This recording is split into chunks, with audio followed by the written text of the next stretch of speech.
Minahal kong mga sugbuanon, alang sa daghan kanato, ang kapaskuhan ning tuiga, giubanan og dakong kahingawa.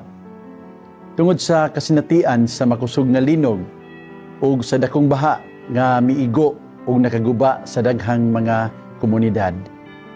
Daghang panimalay ang nadaot, daghang panginabuhian ang naapektuhan, ug daghan ang naangol, daghan pagyong kinabuhi ang nakalas. Apan bisan pa niining mga pagsulay, aduna gihapon kitay rason nga magpabiling malaumon, kung dili manggani malipayon.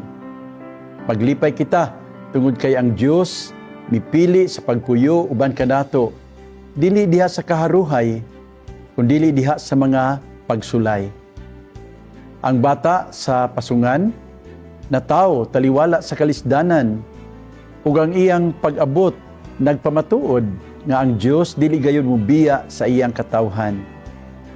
Sa atong labing mangitngit nga yugto, siya mas nahimong labing duol kanato.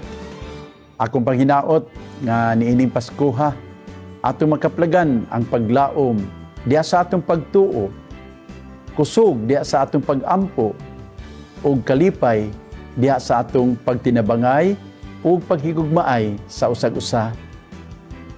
Samtang magtinabangay kita sa pagtukod, pag-usab sa atong mga panimalay ug panginabuhian, hinaot nga ato usab nga palig-unon ang atong pagsinabtanay ug pag-inunungay sa usag-usa.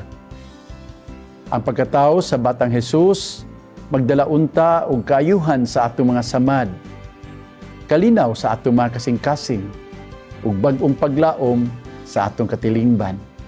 Mga igsoon, kini si Bishop Abet, ang inyong obispo ug amigo. Moingon kaninyo, malipayong Pasko.